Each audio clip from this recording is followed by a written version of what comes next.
You may notice a pattern emerging in these videos, where my suggestions involve the bringing back of certain elements from previous games and expanding upon them. Well, this video is no different. First of all, I propose bringing back different shield types.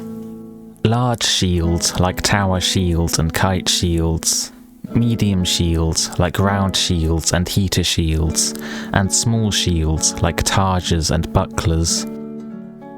Currently, the controls perform the following functions: regular and heavy attacks, block, bash and power bash, regular and heavy dual attacks.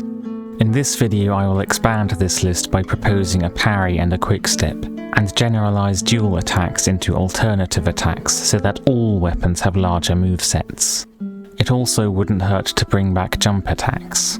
Even if they're not that useful most of the time, they may occasionally let the player deal with an enemy that would otherwise be just out of reach, or worse, glitched into the geometry.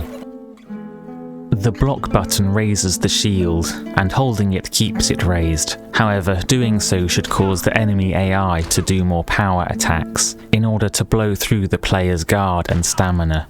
This should encourage players to take a more active approach to defense, only raising the shield when necessary rather than turtling.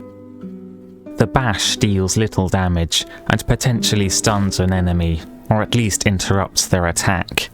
A regular shield would do blunt damage, whereas one with a spiked boss modification would deal pierce damage. Currently, attacks may randomly bounce off of a shield. This is the point in the video where I propose a parry. The player could risk forcing an opening by leaving themselves open first, and then blocking at just the right moment as an attack lands. This perfect block would function as a parry, negating the attack completely and leaving the enemy wide open for a counter.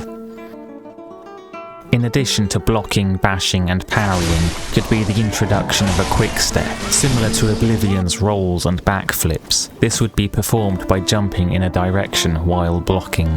This dodge could be influenced by the character's weight or armor class, endurance and strength attributes, and an athletics skill, which would be a combination of the athletics and acrobatics skills from previous games.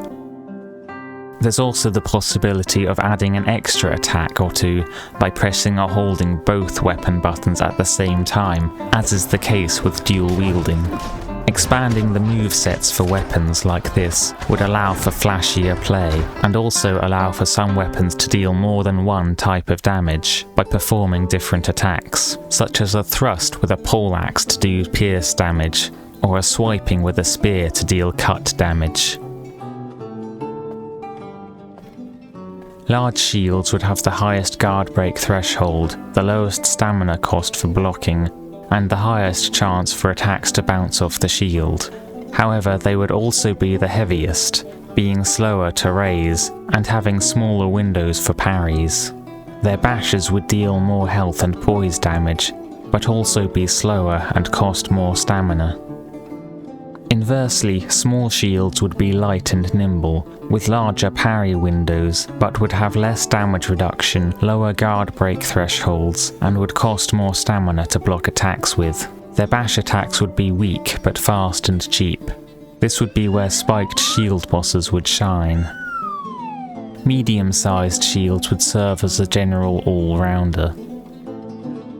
Dual wielders would have to choose which weapon to go in the offhand and the main hand, with the main hand weapon prioritizing offensive moves, like the basic attack and the heavy attack, and the offhand weapon prioritizing defensive moves. Dual wielding gives the ability to deal bursts of high damage by attacking with both weapons at once, done via pressing or holding both weapon buttons at the same time. The downside of dual wielding is the reduced defensive capabilities, with all weapons being less effective than shields at blocking attacks, especially projectiles and magic, along with having weaker bash attacks. This would naturally encourage users to rely more on dodging and parrying, which suits the dual-wielding fighting style. Unarmed combat controls can be treated similar to dual-wielding, except the regular attack animation could alternate fists, and the double button attack could deliver kicks. expanding the moveset to include a slower, longer range, heavier attack than punching. Shields take up a weapon slot, and they exist independently from armour.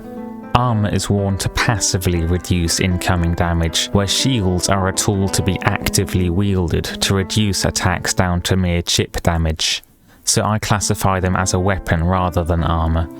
Additionally, separating shields from armour will remove any confusion about how shields interact with armour perks. Along with this change, simply equipping a shield would not contribute towards the player's armour rating. If an attack does not hit the shield, then it is not mitigated, period. But to counter this nerf, blocking with shields should by default block some magical damage, with the bigger shields being more effective. After all, they do put a literal physical barrier between the character and the flames, frost or electricity coming their way. If shields do nothing to stop magical damage, then why should doors or walls? This bonus defense against magic would also complement the physical defense advantage shield users have.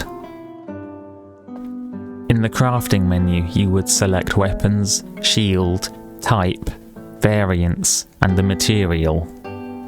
Like in the archery video, shield could require wood as a common crafting material, giving it more value as an in-game item. Anyway, I think that's all for now. Feel free to leave a like or leave your opinion in the comments.